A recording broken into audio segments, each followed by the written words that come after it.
How old is he?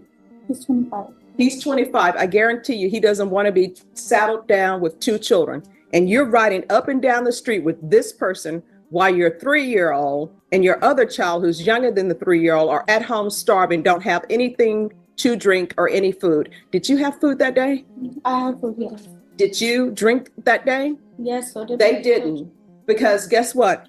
These children, some of them drink milk, some may have water, some of them need their diapers changed. I guarantee you their diapers were not changed and their diapers were dirty because the neighbor said that you had not been there and those children had been there all day. All right, court is calling 2024 CR 012173 State versus Estrella Hernandez de Jesus. Could I have parties announced for the record? State. Rick Pena for the state of Texas. Defense. Joseph Patel for the defense. And are you Ms. de Jesus? Yes. Counsel, have you received all discovery? I believe I have, Your Honor. And did you review it with your client? Yes, Your Honor. Court will find that the state is in compliance with discovery. Ms. de Jesus. Before we dive in, just a quick note. This commentary is created for educational purposes, designed to help those who may be confused or curious about courtroom processes. If you don't find it helpful, feel free to skip ahead. But for those who want a deeper understanding, stay tuned. It's about to get intense. Right off the bat, we see a case involving child endangerment, deferred adjudication, and serious stakes for a young mother juggling life, love, and legal consequences. Stick with me. There's tension, shocking witness accounts, and legal maneuvering that will make you question every decision made in that courtroom.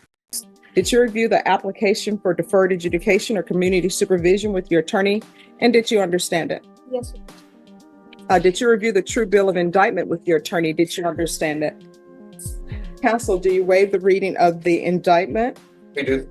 State, are you proceeding on the indictment as presented? No, Your Honor. So we're proceeding on count 1 of the indictment and we'll waive count 2. No objection, Your Honor. All right. Did you review the document entitled Court Admonishments with your attorney? Did you understand it and sign it in all the appropriate places? Yes, Your Honor. Did you understand you're charged with the offense of abandoning or endangering a child with intent to return? That is a state jail felony. Range of punishment is anywhere from 180 days up to 2 years in the state jail facility and up to a $10,000 fine. Yes, Your Honor. If you have a plea bargain agreement with the state, the court does not have to follow your plea. If for any reason the court does not follow your plea and gives you more than you bargained for, the fact that you entered a plea will not be used against you, and you will be allowed to withdraw your plea.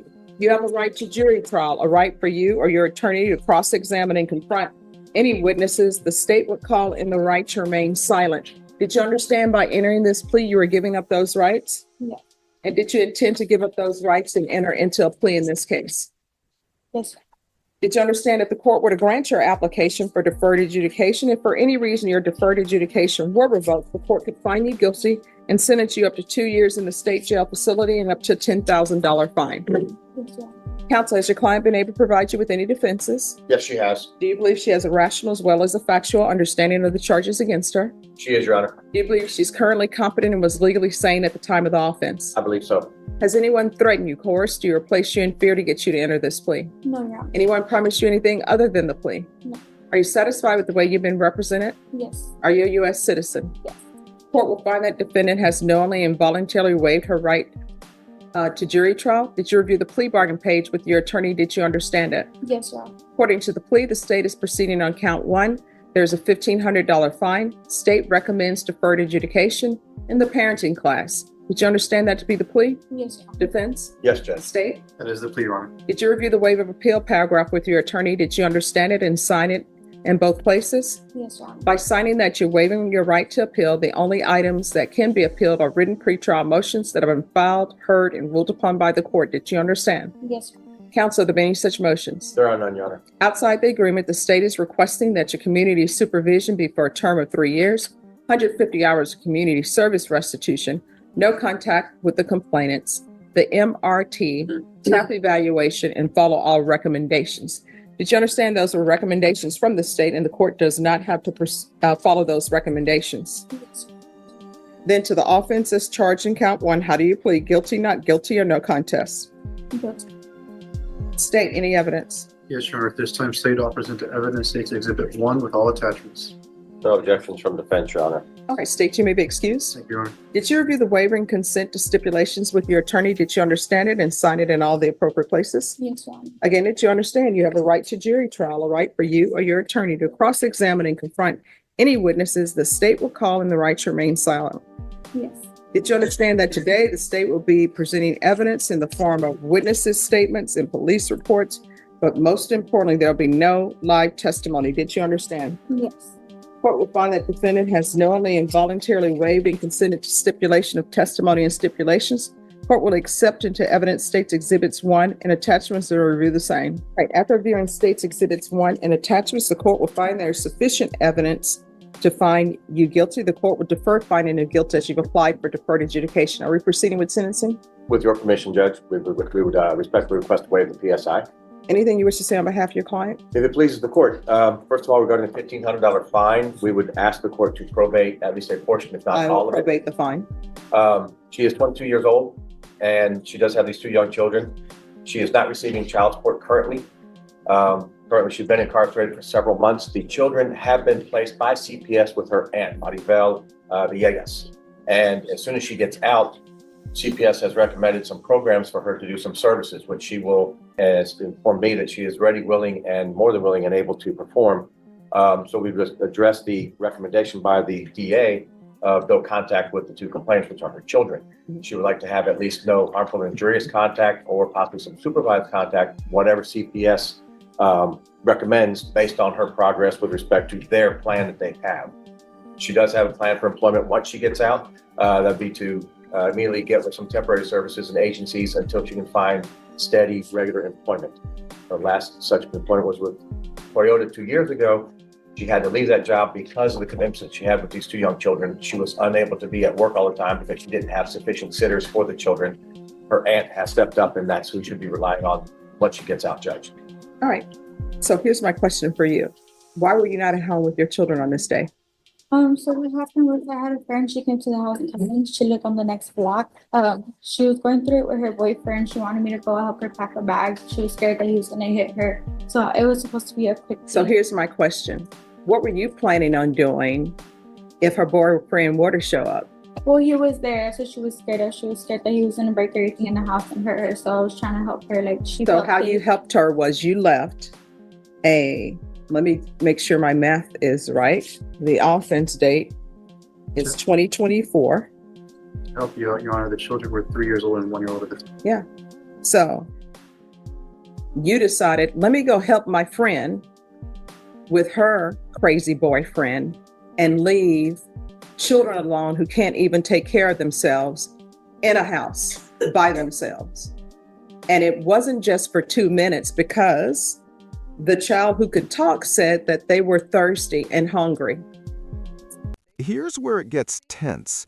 The defendant left her 1- and 3-year-old children at home alone to help a friend with a potentially violent boyfriend. Legally, this is a textbook example of endangering a child, and emotionally, it's gut-wrenching. Notice the contradictions between her account and witness statements. Neighbors say the kids were alone. The mother claims otherwise. Audience, what would you have done? Would you risk your own safety for a friend, knowing your children are left unattended? This is the courtroom moment that really separates personal motives from legal responsibility. So tell me, where does, what is his name? Where does Mr. Adrian Ruiz play into all of this? He was giving me a ride. He was down the street and he came with me. And we took the car. We went right there on San Fernando, which is on the next street. No, because in the police report, people are saying that your car was driving up and down the street. No, Your Honor, it's not my car. That was his car. I was at home all day. The people who were in the car, which was you and this Adrian Ruiz person, were driving up and down the street. That's what it says. I spoke to the witnesses. They stated they were outside in the yard having a barbecue. They stated they had seen the above listed car driving up and down the street all day, but had not seen anyone in the apartment or any adults around the apartment from at least 7 p.m. Witness stated the party had been outside since 7 p.m. Witness stated they were listening to music and he heard something that sounded like screaming. So he turned down the music. Witness stated that they heard loud banging and screaming and looked to the incident location and they saw victim one, and victim one is the 3-year-old, banging on the window and crying. They spoke to the victim. The victim said she was all alone. She was hungry and thirsty. And then the witness went to the front door to try to see if an adult was at home. And the witness stated the front door was wide open, but the screen door was locked. Witness called the victim to the front of the house and had the victim unlock the door. And that's when they arrived on the scene. So that's what I'm reading. So why are you driving up and down the street with Adrian Ruiz, and who is he to you? Is that your boyfriend? Who is he? He's my ex-boyfriend now. All right, so ex-boyfriend now? Was he your ex-boyfriend then? No. All right, so this is my problem. You were with this Adrian Ruiz. Is he the biological father of any of these children? No. So stop with the nonsense. What ended up happening is you are how old? Me too. You're 22. You're still acting as though you're out here in the streets single with no children. And what you have done is you put Adrian Ruiz Jr. How old is he? He's 25. He's 25. I guarantee you he doesn't want to be saddled down with 2 children. And you're riding up and down the street with this person while your 3-year-old and your other child who's younger than the 3-year-old are at home starving, don't have anything to drink or any food. Did you have food that day? I have food, yes. Did you drink that day? Yes, so did They my didn't. Because guess what? These children, some of them drink milk, some may have water, some of them need their diapers changed. I guarantee you their diapers were not changed and their diapers were dirty because the neighbor said that you had not been there and those children had been there all day No, by themselves. They weren't there by themselves all day. I was there all day with them. No, they said you were driving up and down the street with your then boyfriend. And here's the thing, I understand things get dicey for young people. They're just like, you know what? I want to live my life. I'm settled with these 2 children. And I was putting my dreams and my hopes and my stars and my moon on the biological father of these children. He's not stepping up. I'm not receiving child support. And you know what? People should be thinking about that before they start having a lot of children. You understand? Yeah. And anything could have happened to these young children. I understand. Could have been instead of this nice person who was knocking on the door trying to take care of your children, could have been somebody who's a child molester and like, hey, this is a cute little baby. And then you would have been on the news screaming, somebody took my child. I don't know where they are. Help me, please. When it was because you were being a horrible mother.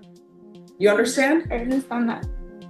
I don't think you do. I think 2 years down the line, there's going to be another boyfriend. And the reason why I say that is because when mothers have child protective services cases, you know what people always tell them? Don't get involved with any more guys. Concentrate on getting a job, bettering yourself, and taking care of your children.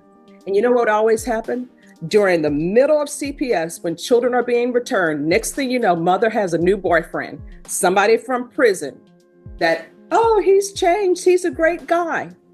And in the meantime, you're putting your children's lives in danger. And children don't get to say, hey, you know what, Mom, you're making some stupid decisions out here and it's going to impact me. People don't care because you're all in your feelings with this Adrian Ruiz Jr. guy. And guess what? If he were a good guy, you know what he would have said? I will come visit you at your house, but you cannot leave infants to take care of themselves. Instead, he didn't. And now you're telling me some lame story about you going to your friend's house to help her with a boyfriend that's being abusive when you don't even have your life in order. If her boyfriend were being abusive, you would have picked up the phone and called the police. Because what are you going to do? Are you going to get over there and fight a guy? No. You're just doing silly stuff and putting your child's life in danger. And I'm going to do this no contact order. If CPS wants her to have contact with her children, then what's going to end up happening is they're going to have to appear. They can appear by Zoom if they want to appear by Zoom and come to me with the child's ad litem and say why there should be a contact order. How far did you go in school? I got my GED. And what have you been doing with your life other than having children and driving up and down the street with Mr. Ruiz? I was going to cosmetology school for a little bit, but I didn't have babysitters. So I stopped going and I started going to Toyota Butex. That's when I was working there for a little bit. I got into this program called Goals. And I was doing that basically. I get monthly payments. I would get monthly payments from them. I had to make goals and I get incentives for completing goals. Here's the thing. When people decide to have children, they should decide to have children and have plans for who is going to be the babysitter. You understand? There's a $1,500 fine that'll be probated. Proof of employment within 30 days of release. No employment as a home health care provider or with minors. TAP evaluation in custody. Follow recs. There should be regular reporting by Zoom or in person. Regular random UAs. There should be no contact with Adrian Ruiz Jr. If I could, if it were legal, I wouldn't let you have any contact with any adult male until you get your life in order and put your children first. But I'm not allowed to do that. So no contact with Adrian Ruiz or the complainants, CPS compliance, the MRT, 150 hours of community service restitution. I'm going to order parenting classes. Once parenting classes are complete, the community service hours will be deemed satisfied. Field visits 1 time per month until further notice, and counsel if Child Protective Services gives her parenting classes, which they should, those will be acceptable.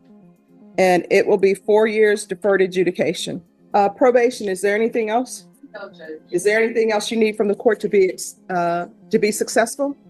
No, Did you review the document entitled Trial Court Certification of Defendant's Rights to Appeal with your attorney? Did you understand it and sign it? yes, sir. Because this is plea bargain agreement, because I followed your plea bargain agreement, because you waive your right to appeal, you do not have the court's permission to appeal. Do you understand?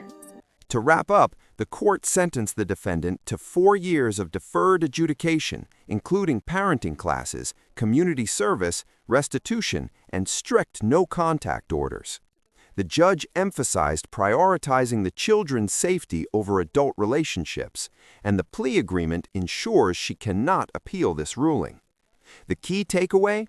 Deferred adjudication gives a second chance, but comes with very real conditions, and child welfare always takes precedence.